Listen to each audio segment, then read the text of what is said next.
Mr. Aparicio, and I would like to recognize the persons at the podium. The CEO of Axcel Finance, Mr. Sam Rosenberg, Senator Michael Freeland, and Miss Annie Goodwin, who both did an excellent job this morning in speaking to you. I've been asked to speak on the topic, networking your way to a better job, career planning. Now, I want to start by saying that for years I've heard the comment, it is not what you know, but who you know. And as a culture, I want to start off this morning by indicating to you there is nothing wrong with who you know. Because now, this whole concept of who you know has become a competence. You need to know people, which is now formally called networking, in order for you to get the best job that you would like to have. So yes, it is important for you to have the right attitude, the right attributes, the right skills, but networking is a competence. Having the right career can be a source of great pride, give you a positive self-image and a sense of accomplishment, and determine where you live, who your friends are, and largely determine your standard of living.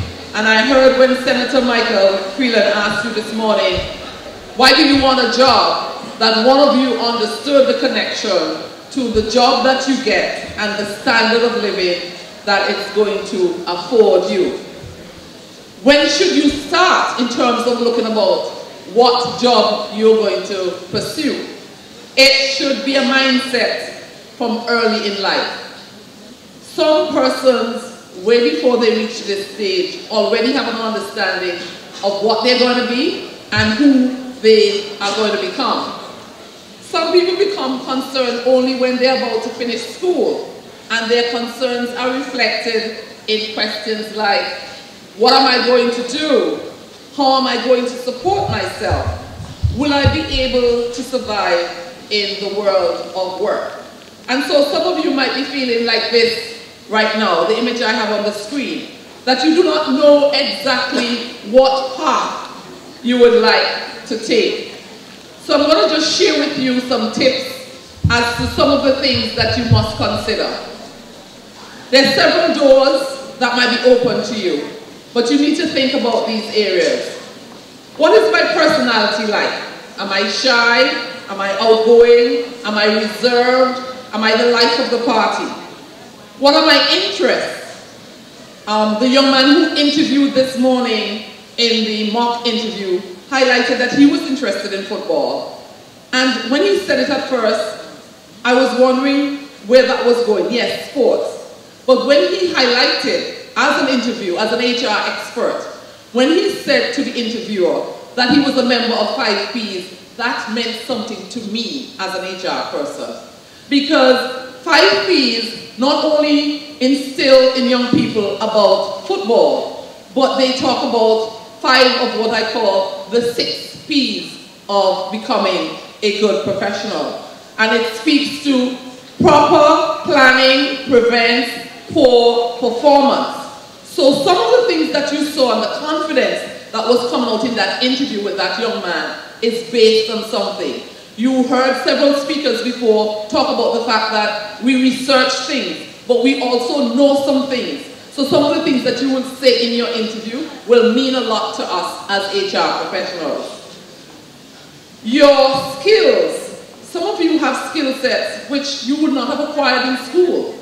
You acquired it because of maybe a parent has that particular skill, a relative, or you're just natural at it. So you need to know what your skill set.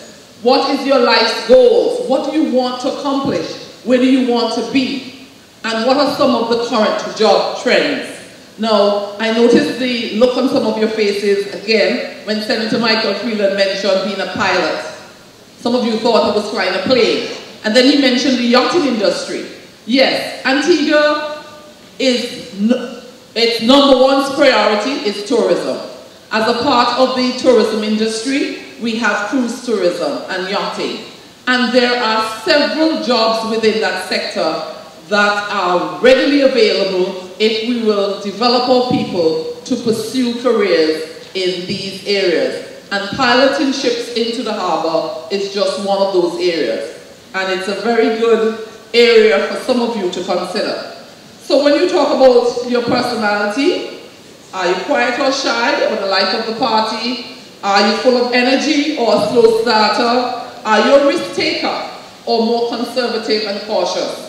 Is your personality a match for the job's requirement? You are more likely to perform well in a job that you will enjoy doing.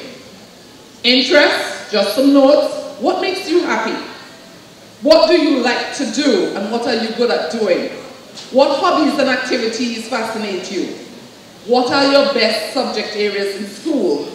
What previous work or volunteer experience did you enjoy?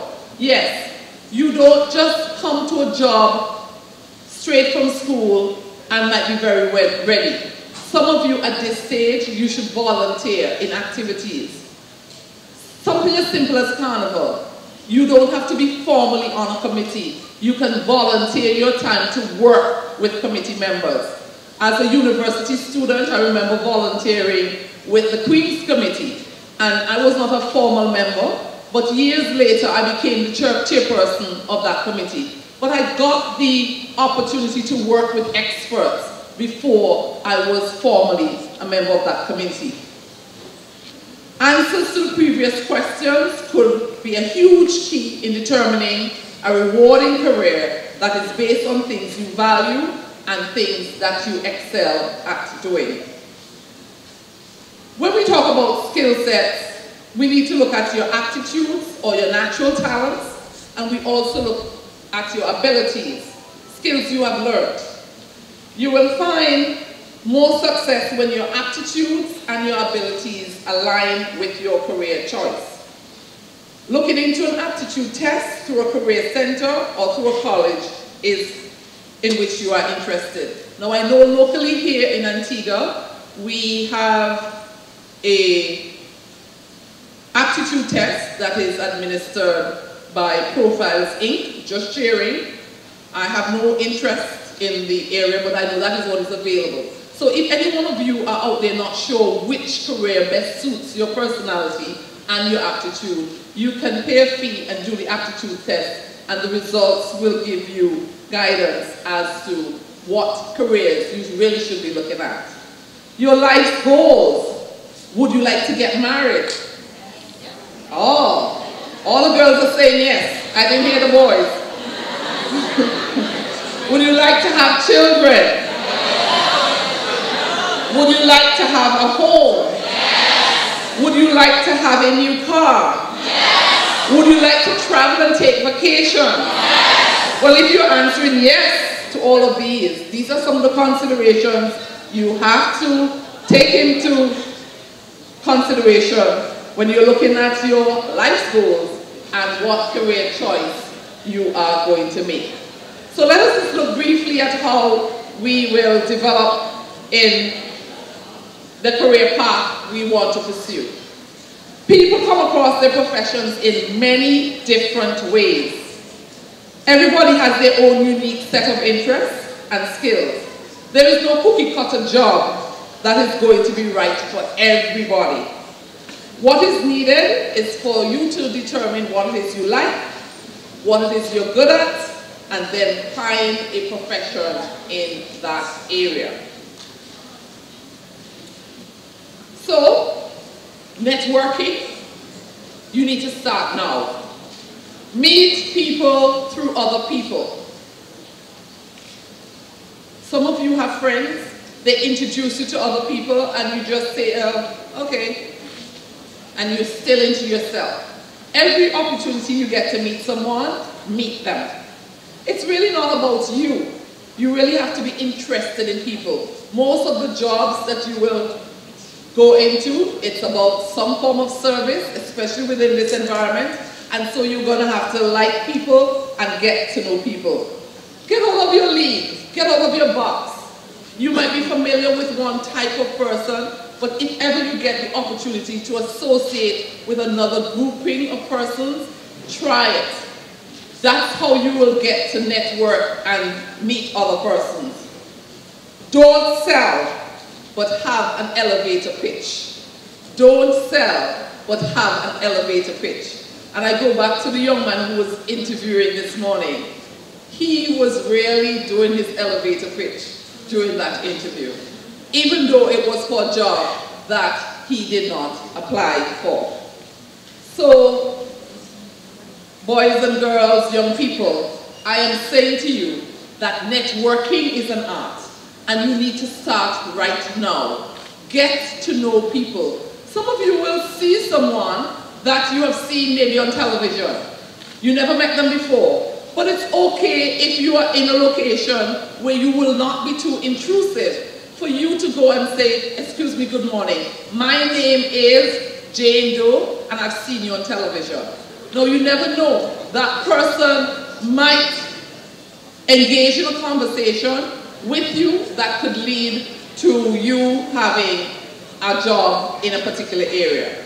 So how do we network effectively? We need to practice. Talk to everyone we know. Join some professional organization, some youth group. Use your social skills. If you want to, I know some young people who have created their own business cards already because they're into some little business, selling something, creating something. Listen attentively to potential mentors. You have had a great opportunity this morning to come to this session. I hope it ignites something in you where you start to listen to the things that were said to you this morning and know when it is okay to speak. It's not always appropriate. From the previous speakers, I heard the fact that some of you might think it's cool to use dialect. Sometimes you never know who is listening to you. Yesterday I had the opportunity to have been sitting in a room with students from 3 different schools, and it was related to, I think there's a drama activity going on. What's it called? Sorry? The performing arts, correct. And it is a positive, because I listened to their conversation. The young man's language and use of words was excellent. And so when they were ready to leave the room, I said to them, you know, it was such a pleasure to be hearing you speaking like this. Now, unfortunately, this morning, I heard a group speaking, and it was pure dialect. I'm saying when you're coming to an activity like this, even if you speak dialect, there's a time and place, because you never know what committee is examining you as you do that. So, check your surroundings, pay attention to where you're located, and try to speak properly when you get that opportunity.